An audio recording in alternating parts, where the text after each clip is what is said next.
저는 성도들을 위해서 기도할 때마다 빼놓지 않고 기도하는 내용 하나가, 하나님, 우리의 생문의 모든 성도들의 가정마다 가정의 천국이 이루어지게 하여 주시옵소서. 우리 생문의 모든 성도들의 가정마다 교회 같은 모습이 발견되어지는 은혜가 있게 하여 주시옵소서 기도합니다. 미국의 버클리 대학의 연구실에서 흰쥐 15마리를 가지고 아주 독특한 실험을 했다 그럽니다. 15마리를 5마리씩 세 그룹으로 나누어서 첫째 그룹 5마리는 칸을 5개를 만들고 한 마리씩 넣어놓고 거기에다가 먹을 수 있는 음식을 양을 충분하게 이렇게 주었다 그래요. 그 다음에 두 번째 그룹 5마리는 큰 상자 안에 함께 넣고 거기에다가 밥을 주는데 한 번 밥을 줄 때마다 쥐 한 마리가 먹을 수 있는 분량만 주는 거예요. 그러면서 하루에 5번을 주는 거죠.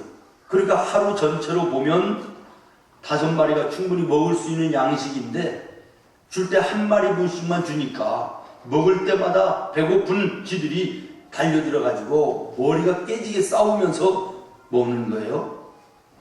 그 다음에 세 번째 그룹은 한 상자 안에 5마리를 그대로 다 넣어놓고 먹을 양식을 충분하게 주는 거예요. 그랬더니 아주 오손도손하게 자기들끼리 나누어 먹으면서 그렇게 지나더라 그래요. 근데 결과는 어떻게 나오냐면 첫 번째 그룹 한 마리씩 넣어놨던 이 쥐들은요 500일을 살더라 그래요. 500일을. 근데 머리가 깨지게 싸우면서 사는 쥐들은 650일을 살았다 그래요. 그런데 오손도손하게 살던 쥐들은 900일을 살았다 그래요. 미미한 동물도 혼자 살면 수명이 짧다는 거예요. 외로운 거 참 힘든다는 것이죠. 차라리 머리가 깨지도록 싸우며 사는 쥐들이 충분히 먹고 배불리 먹고 외롭게 혼자 사는 쥐들보다 훨씬 더 오래 살더라는 얘기죠. 그런데 오손도손 화목하게 살던 이 쥐들은 혼자 사는 쥐들보다 갑절이나 오래 사는 900일을 살았다라고 하는 이런 얘기입니다. 이게 무슨 얘기냐면 우리 인간 세계도 마찬가지라는 거예요. 가족들 간에 정말 가정의 천국을 이루어 또 교회 같은 가정을 이루어서 가정에서 찬송이 있고 기도가 있고 말씀이 있고 감사가 있는 이런 화목한 가정은요 복되고 모든 식구들이 장수하는 은혜와 복이 있다 이런 얘기 되지 않겠습니까? 저는 오늘 우리 생명의 모든 성도들의 가정이 정말 천국 같은 아름다움이 있기를 바랍니다. 교회 같은 모습, 다시 말하면 찬송이 있고 기도가 있고 하나님의 말씀을 읽는 소리가 들리고 감사하는 아름다운 이런 믿음의 화목한 가정, 이런 가정이 되기를 예수님의 이름으로 축원합니다. 저는 오늘 본문의 말씀을 보면서 참 안타까운 것이 뭐냐면 탕자의 가정, 참 불편하고 참 불안정한 가정이다 하는 이런 생각을 해요. 둘째 아들이 지난주에 설교한 것처럼 아버지의 재산을 미리 받아가지고 먼 나라로 가서 허랑망탕하고 이제 돌아와요. 집 나간 아들이 있는 집 편하겠어요? 늘 불안할 거예요. 뭔가가 아무리 좋은 일이 생겨도 집 나간 아들 생각하면 또 마음이 아픈 거, 온 가족이 참 얼마나 불편했을까 생각을 해요. 그런데 감사하게도 이 둘째 아들이 회개하고 집으로 돌아왔어요. 얼마나 감사한 일이에요. 기쁜 일이에요. 그런데 이제는 첫째 아들이 돌아온 이 동생이 아버지가 잔치를 해주는 걸 보면서 마음이 불편하는 거예요. 오늘 말씀을 보니까 나는 집에도 들어가지 않겠다는 거예요. 나를 위해서는 내 친구들과 함께 먹을 수 있도록 염소 새끼 한 마리 잡아서 주지도 않으시던 분이 재산을 다 탕진하고 들어온 저 둘째 아들 들어왔다고 이렇게 잔치를 송아지를 잡아서 잔치하는 거 싫다는 거예요. 나 집에 안 들어가겠다는 거예요. 그러니 이 가정이 얼마나 불편했겠어요. 참 불행한 가정이다. 첫째 아들만 좀 너그러운 마음을 가지고 동생을 이해해 줬으면 이 가정이 그냥 첫 번째 탕자로 그냥 끝나고 평안한 가정이 됐을 텐데 이제는 두 번째 탕자가 나타나는 거예요. 집안에 있던 아들, 첫째 아들이 이제는 두 번째 탕자예요. 그래서 지난주일에 우리가 설교를 제목을 10월의 마지막 주에 탕자를 생각한다. 이 탕자는 몇 번째 아들이요? 두 번째 아들이. 오늘 11월의 첫 주에 탕자를 생각한다 그랬는데 이 탕자는 첫 번째 아들. 저는 탕자의 비유를 자세히 살펴보면서 아버지는 재산을 탕진하고 돌아온 이 둘째 아들 탕자를 향해서는 여러분도 보십시오. 한마디도 꾸중을 한다거나 또 잘못에 대해서 혼낸다거나 너 왜 그러냐고 원망을 한다거나 뭐 이런 것이 한마디도 없어요. 한마디도 없어요. 오히려 집에서 아버지를 모시고 성실하고 착실하게 함께했던 첫째 아들에게는 오늘 31절 2절에 보니까 너는 항상 나와 함께 있으니 내 것이 이로되 이 내 동생은 죽었다가 살아났으니 내가 잃었다가 얻었다. 이러면서 이것은 뭐 달랜다거나 아니면 뭐 이렇게 좋게 얘기하는 것이 아니라 이 뉘앙스 자체가 너 왜 그렇게 옹졸하냐? 너 왜 이렇게 속이 좁니? 네 동생이 들어왔으면 기뻐해야지. 왜 그러냐? 이러면서 꾸짖는 것 같은 이런 뉘앙스의 말씀 아닙니까? 그래서 저는 이 본문을 보면서 제 나름대로 결론을 내는 게 뭐냐면 둘째 아들은 물질을 낭비한 물질적 탕자였다면 첫째 아들은 사랑을 잃어버린 정신적인 탕자였다. 여러분, 물질이라고 하는 것은 있다가도 없는 것이고 없다가도 생기는 것이 아닙니까? 이 물질적인 탕자보다는 어쩌면 사랑을 상실한 정신적인 탕자, 이 첫째 아들이 더 탕자가 아닌가 하는 이런 생각을 했습니다. 이렇기 때문에 아버지는 이 첫 번째 아들을 꾸짖은 거예요. 작은 아들은 말입니다. 아무리 잘못을 하고 호락망탕하게 아버지 재산을 다 허비하고 했다 할지라도 잘못을 회개하고 아버지의 집으로 돌아왔어요. 그렇기 때문에 이 둘째 아들은 더 이상 탕자라고 얘기하기는 어렵습니다. 그렇지만 큰아들은 비록 몸은 아버지 품에 아버지 집에 머물러 있지만 마음은 아버지의 마음을 헤아리지 못해요. 마음은 아버지에게 떠나 있다는 말이에요. 동생으로부터도 마음이 떠나 있어요. 어떤 이런 측면에서 볼 때 이 첫째 아들도 집안에 있는 탕자라고 얘기할 수 있겠다라는 것입니다. 사랑하는 여러분, 이와 같은 측면에서 오늘 나와 여러분 내 자신을 돌아봐야 될 것입니다.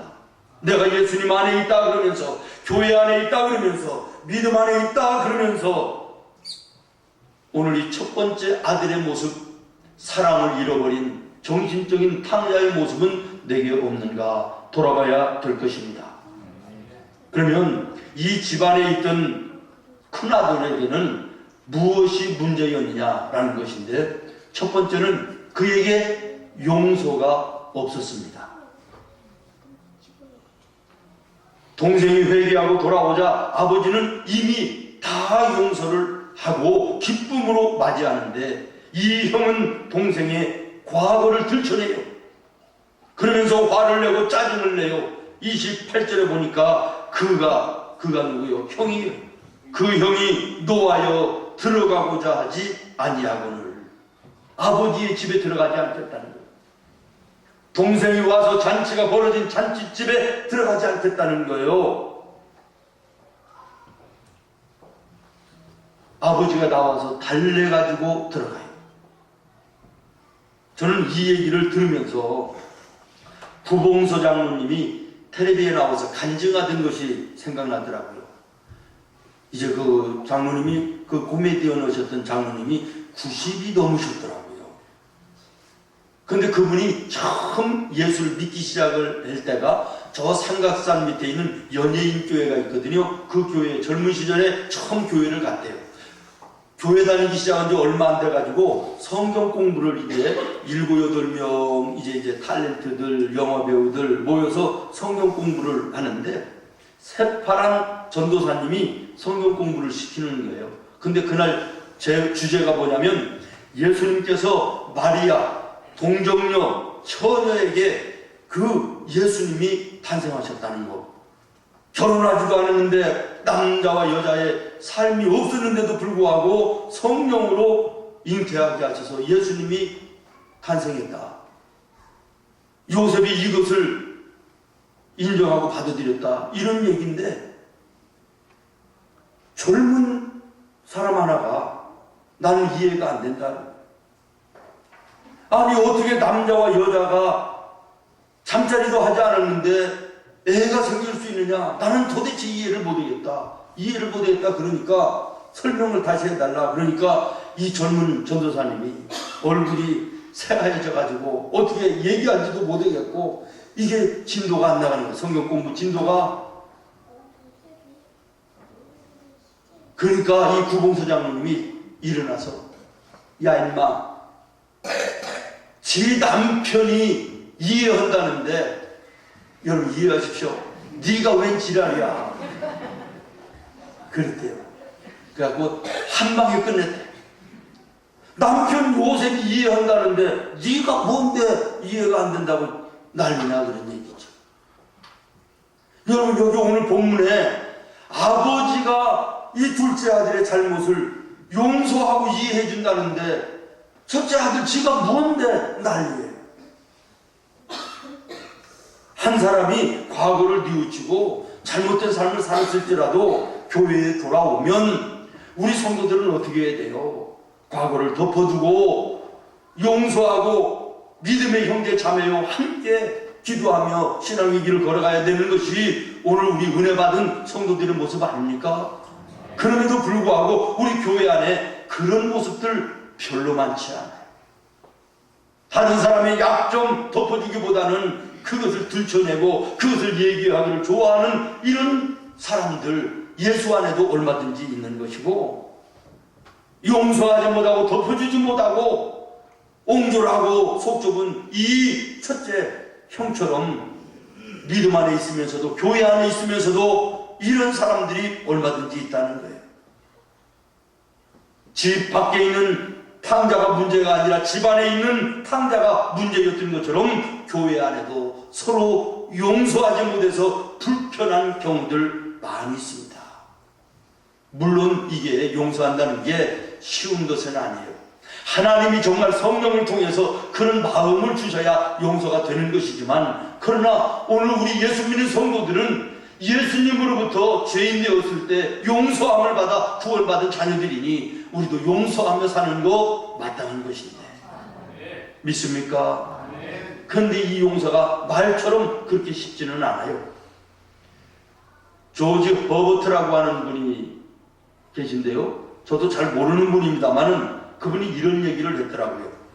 다른 사람을 용서해 줄 수 없는 사람은 자기 자신이 건너가야 될 다리를 무너뜨리는 사람이다. 무슨 얘기예요? 용서하지 않는 사람은 자기 손해라는 거예요. 자기가 건너가야 될 다리를 무너뜨리는 사람은 자기가 죽는 것처럼, 다른 사람을 용서하지 않으면 그 사람이 문제가 아니라 자기가 죽는다는 거예요. 맞는 말씀 아닙니까? 잠언서에도 보십시오. 미워하는 마음, 용서하지 않는 마음을 가지면 뼈로 상하게 하느니라 하겠어요.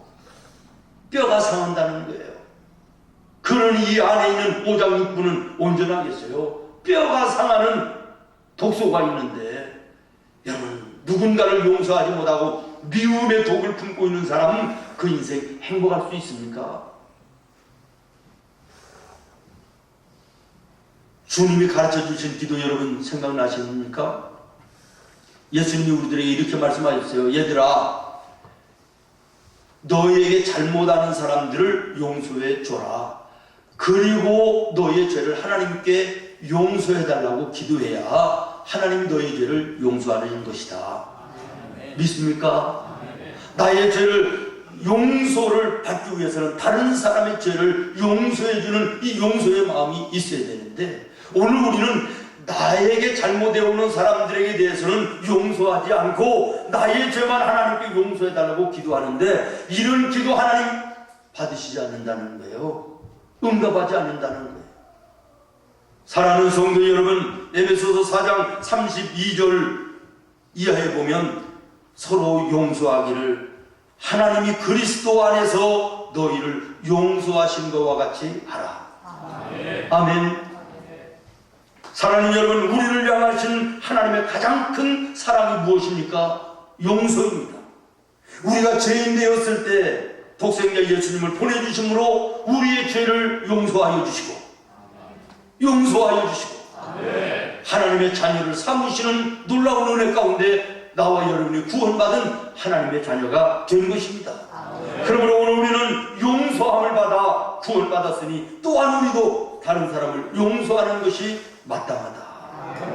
서로 용서하기를 하나님이 그리스도 예수 안에서 너희를 용서하신 것과 같이 하라. 여러분 한번 따라하겠습니다. 하나님으로부터 받은 최고의 선물은 용서이다. 이웃에게 줄 수 있는, 따라해요. 이웃에게 줄 수 있는 최고의 선물은 용서이다. 아멘. 아직까지 용서하지 못한 부분들이 있으면 이 한 해 가기 전에 기도해서 하나님의 도우심으로 용서하고 모든 사람과 더불어 화평하는 은혜로 아름다운 이 한 해 마무리할 수 있기를 예수님의 이름으로 축원합니다. 두 번째, 이 첫째 형에게는 포용하는 마음이 없었습니다. 아버지는 동생이 돌아옴을 환영하는 잔치를 열어요. 그러나 이 형은 참여를 거부해요. 28절 우리가 읽었습니다마는 화가 나가지고 잔치하는 아버지 집에 나 들어가지 않겠다는 거예요. 옹졸한 모습 아닙니까? 속 좁은 모습 아닙니까? 아버지는 포용하시는데 이 형은 동생을 포용하지 않습니다. 배타적입니다. 다시 나가도 좋다는 거 아니겠습니까? 그러면서 시기하고 질투하고 짜증내고 원망하고 불평하고 있습니다. 이것이 지금 집안에 있는 탕자의 모습이에요. 그런데 문제는 이와 같은 탕자의 모습이 오늘 나와 여러분의 마음속에도 있지 않느냐라는 것이죠. 저는 하나님께 기도할 때 또 기도하는 것이 있는 게 뭐냐면, 하나님, 제가 어찌 이 부족한 죄인이 예수님의 마음을 가지고 목회할 수 있습니까? 언감생심 예수님의 마음은 가질 수 없을지라도 아버지의 마음만 가지고라도 목회할 수 있도록 은혜 주시옵소서. 정말 탕자의 아버지처럼 부모님들의 마음은 어때요? 아무리 속썩이고 잘못을 해도 자녀들이 잘못했다 돌아오면 무조건 용서하고 포용하는 것이 부모들 아닙니까? 그래서 저는 기도하는 거예요. 하나님, 내가 예수님의 마음으로 목회하지는 못할지라도 부모의 마음, 아버지의 마음만을 가지고라도 목회하게 하여 주시옵소서. 저는 열왕기상을 읽다가요 깜짝 놀랐습니다. 우리가 잘 아는 솔로몬 1000번째 예물을 하나님께 드리고 맞춰졌을 때 하나님께서 솔로몬에게 찾아오셔서 내가 너에게 뭘 해주기를 원하느냐 물으셨을 때 솔로몬이 우리가 잘 아는 대로, 하나님, 내가 지혜를 주십시오. 그래야 백성들을 잘 돌볼 수 있지 않습니까? 그랬더니 하나님께서 너는 부와 귀를 나에게 원치 않고 지혜를 원했으니 정말 너는 내 마음에 든다. 그러시면서 지혜와 명철을 주실 뿐만 아니라 원하지 않았던 부귀영화 모든 거 다 주신 거, 저는 그 정도밖에는 알고 있지 못했거든요.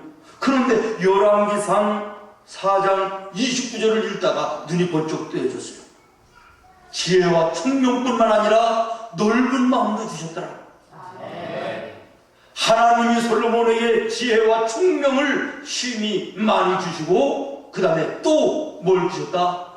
넓은 마음을 주시대. 저는 이 말씀을 보면서 하나님, 저는 지혜도 그리고 세상 부귀영화도 이것도 필요 없습니다. 하나님, 그저 목사다운 마음, 넓은 마음을 주시옵소서. 여러분, 넓은 마음을 가지고 남은 여러분의 인생의 길을 걸어갈 수 있는 여러분 되기를 바랍니다. 옹졸하고 속 좁은 마음이 아니라 정말 예수님의 마음을 만분의 1이라도 담는 넓은 마음을 가지고 여러분의 가정에, 여러분의 섬기는 교회에, 여러분의 이웃들과 함께하는 믿음의 아름다운 모습이 있기를 바랍니다. 예수님은 당신을 십자가에 못 박는 로마 군인들을 향하여 하나님께 기도하지 않아요? 하나님, 나를 십자가에 못 박는 저들 용서하여 주시옵소서. 저들이 하는 일이 어떤 일인지 모르고 하는 것입니다. 이렇게 기도하시던 예수님의 그 넓으신 마음, 우리가 흉내낼 수조차 없지만은 우리가 그 마음을 본받으려고 애쓰고 힘쓰는 것이 신앙생활 아닙니까? 예수님을 따르던 베드로, 우리가 잘 아는 스데반 집사님, 정말 예수님의 그 마음처럼 당신을 죽이는, 당신을 핍박하는 자들을 향하여 하나님께 그들을 위하여 기도하던 이런 모습들 우리 보지 않습니까? 우리가 예수님의 제자라 그러면서 정말 예수님의 이 넓은 마음을 흉내내면서라도 이 세상을 살아가야 될 줄로 믿습니다. 마지막으로 세 번째, 이 첫째 아들에게는 희생하는 마음이 없었습니다.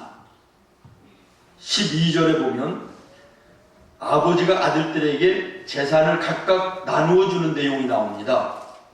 유대인들의 법에 의하면, 다시 말하면 신명기의 상속법에 의하면 아들 둘이 있을 때 아버지의 재산의 3분의 2는 첫아들 것이고 3분의 1은 둘째 아들 것이 되는 것입니다. 이게 신명기의 상속법이에요.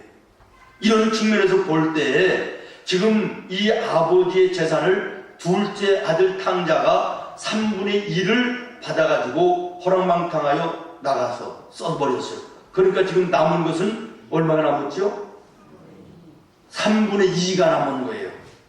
그런데 이 3분의 2는 지금 아버지 재산으로 되어 있기는 하지만 결과적으로는 누구의 것이 되는 거죠? 앞으로?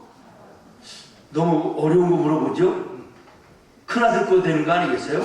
큰아들 거 되는 거예요. 그런데 지금 둘째 아들이 아버지 거 3분의 1을 가서 전부 다 허랑방탕하고 쓰고 빈털털이 빈손으로 돌아왔어요. 그러면 이제 이 돌아온 둘째 아들이 먹고 자고 살아야 될 텐데 누구 돈을 써야 되는 거예요? 결과적으로 형 걸 써야 되는 거예요. 형 걸. 그러니까 형의 입장에서는 기분이 썩 좋아요, 나빠요? 좋다고 하면 할 줄이 안 가. 이거 나쁘다고 얘기해야 돼요. 이게 천사가 아니면 이거 나쁜 일이야. 기분 나쁜 거예요. 지 돈 다 쓰고 와서, 지 몫은 다 쓰고 와서 이제 내 몫을 꽃감 빼먹듯이 빼먹는 거 기분 나쁜 것이지요. 아버지가 오니까 말이지, 그 아들을 위해서 옷을 사서 입히고 신발을 사서 신기고 가락지를 끼우고 살찐 송아지를 잡고 잔치를 펴서 또 오케스트라를 불러가지고 잔치를 열어주는데 누구 돈이요 그게? 결과적으로는 자기 돈인 거예요. 이게 싫은 거예요. 아버지를 위해서, 가정을 위해서, 동생을 위해서 내가 가지고 있는 거 희생하는 거, 그런 마음 없는 거예요. 아까운 거예요. 아주 밉살스러운 거예요. 동생이 아버지도 싫은 거예요. 희생하는 마음이 없었다는 거예요. 가정의 평안을 위해서, 아버지의 기쁜 마음을 위해서 동생이 돌아온 것에 대한 용서하는 마음, 관용하는 마음 없는, 희생하는 마음, 이 첫째 아들에게 없는 거예요. 그렇기 때문에 이 첫째 아들도 집안의 탕자라는 거예요. 사랑하는 성도 여러분, 오늘 이 말씀은 나와 여러분에게 또 다른 도전을 주고 있습니다. 너에게는 희생하는 마음이 있느냐? 너는 오늘 희생하는 삶을 살고 있느냐? 물으시는 거예요.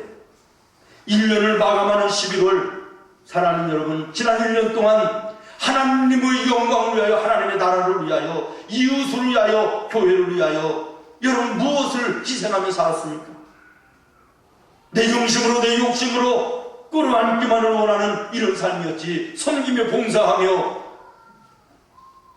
헌신하며 희생하는 삶, 오늘 나에게 있는지를 돌아보는 은혜로운 아침이 되기를 바랍니다. 예수님은 나를 위하여 십자가에 살을 찢기시고 피를 흘리셔서 우리의 희생을 통하여, 그의 희생을 통하여 우리가 구원받은 자 아닙니까? 오늘 우리는 예수님의 희생 앞에 서 있습니다. 이 성찬은 예수님의 희생입니다. 여러분이 이 희생으로 말미암아 내가 구원받아 하나님의 자녀가 되었으니 오늘 나와 여러분도 삶 속에서 희생하는 삶을 살아야 되지 않습니까? 오늘 이 본문에 나오는 첫째 아들, 아버지를 위해서, 동생을 위해서, 가정을 위해서도 희생하는 마음이 없던 이 사람이 이웃을 위해서 희생하겠습니까? 다른 사람을 위해서 희생하겠습니까? 그의 인생 뻔하지 않습니까? 나만을 위하고 나만을 챙기는 그곳에는 참으로 팍팍합니다. 다툼이 있을 수밖에 없습니다. 원망이 있을 수밖에 없습니다. 시기하고 미워하고 질투하는 이런 모습이 이 큰아들에게 있었던 그 모습 그대로 있을 수밖에 없습니다. 그러나 용서하고 관용하고 희생하는 그곳에는 아름다움이 있습니다. 거기에는 화평이 있습니다. 거기에는 하나님의 나라가 이루어지는 줄로 믿습니다.